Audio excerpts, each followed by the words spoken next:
మరి 8వ రోజు అమ్మవారు దుర్గాదేవి అలంకారం మనకు దర్శనమిస్తుంది. 10వ తారీఖు 10వ నెల 2024 గురువారం ఆశ్వయుజ శుద్ధ అష్టమి. ఈనాడు దుర్గాష్టమి అని కూడా అంటాం మనం. దుర్గాదేవి అలంకారంతో అమ్మవారు దర్శనమిస్తుంది. ముదురు ఎరుపు రంగ చీరలో అమ్మవారికి దర్శనం అవుతుంది. అమ్మవారికి నైవేద్యం పాయసన్నం. ఈరోజు అమ్మవారికి ప్రీతికరమైన నైవేద్యం ఏంటంటే పాయసం, అన్నం. ఆ యొక్క అన్నం ఉడికించిన తర్వాత అందులో బెల్లం వేసి చక్కటి పాలను, ఆవు పాలను అందులో వేడి చేసి నెయ్యితో కలిపినటువంటి జీడిపప్పు, ద్రాక్ష వేయించి అందులో కలిపితే దాన్ని పాయసన్నం అంటారు. అది చాలా ప్రీతికరమైనది అమ్మవారికి. ముదురు ఎరుపు రంగు చీరలో అమ్మవారు దర్శనమిస్తుంది. ఈరోజు నవరాత్రి 8వ రోజు అమ్మవారు దుర్గాది అవతారం దాల్చుంది. అమ్మ ఆపదలో మనకు అండగా ఉంటుంది. దుష్ట శిక్షణ, శిష్ట రక్షణ చేసి లోకం సుఖ శాంతులతో విరజిల్లే విధంగా కాపాడుతుంది ఈ అమ్మవారు. ఈ అమ్మవారు సేవించడం వల్ల మనకు ఆపదలు దరిచేరవు, భయాలు దరిచేరవు, పిల్లలకున్న భయాలు కూడా తొలిపోదని చెప్పి శాస్త్రం చెప్పబడుతుంది. మరి విజయదుర్గ యొక్క శ్లోకము: చతుర్భుజే చంద్రకళావతంసే కుచోన్నతే కుంకుమ రాగశోనే పుండ్రేక్షు పాశాంకుశ పుష్పబాణహస్తే నమస్తే జగదేకమాత. ఈ యొక్క శ్లోకము అమ్మవారి యొక్క శ్లోకము.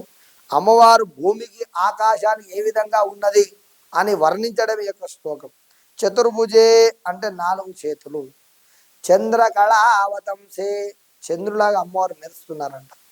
కుచోన్నతే కుంకుమ రాగశోని ఆ యొక్క వెంట్రుకలు కూడా మెరుస్తున్నాయి.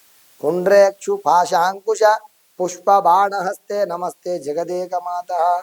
ఆ యొక్క 8 చేతులలో 8 ఆయుధాలు ధరించిన అమ్మవారు నీకు నమస్కారం అని చెప్పబడుతుంది.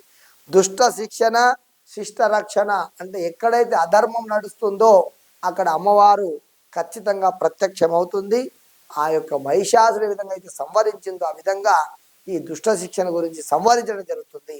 అమ్మవారు 8 చేతులతో 8 ఆయుధాలతో మన దేశాన్ని సుఖంగా ఉంచడానికి ప్రతి ఒక్కరు కూడా ఈరోజు అమ్మవారిని ఆయుధ పూజ అని కూడా చేస్తుంటారు. గమనించండి, అక్కడక్కడ బస్ డిపోలో కానీ ఆ యంత్రాల ద్వారా కానీ అక్కడక్కడ పెద్ద పెద్ద యంత్రాలు పూజించే పరికరాలు అన్నీ కూడా అష్టమి నాడు గుమ్మడికాయలు, కొబ్బరికాయలు, నిమ్మకాయలు బలిహరణ ఇచ్చి వాటి యంత్రాలకు శాంతి చేసి మనకు సంతోషాన్ని కలిగించడానికి ఆ యంత్రాల ద్వారా మనకి ఎలాంటి ఆపద కలగకుండా ఉండడానికి అమ్మవారిని శాంతింపజేసే రోజు దుర్గాష్టమి చెప్పబడుతుంది.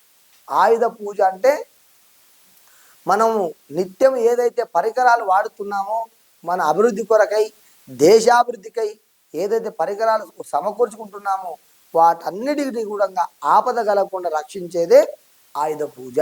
ఈరోజు మీరు గమనించండి, మన ఇంట్లో వెహికల్స్ ఉన్నా కానీ ఆ రోజు ప్రత్యేకంగా పూజ చేస్తాము, ప్రత్యేక నిమ్మకాయలు కడతాము, ప్రత్యేకంగా గుమ్మడికాయలు కొడతాము. అమ్మవారి శాంతింపజేసి మనకు సంతృప్తి కలిగించి ఎల్లప్పుడూ కూడా ఎలాంటి భయాలు కలగకుండా మన వెంబడే ఉండి ముందుకు నడిపించే విధంగా అమ్మవారు మీ అందరి వెంబడి ఉండాలని చెప్పి ఈ మహి మీడియా ప్రేక్షకుల ద్వారా మరొకసారి తెలియజేస్తున్నాను.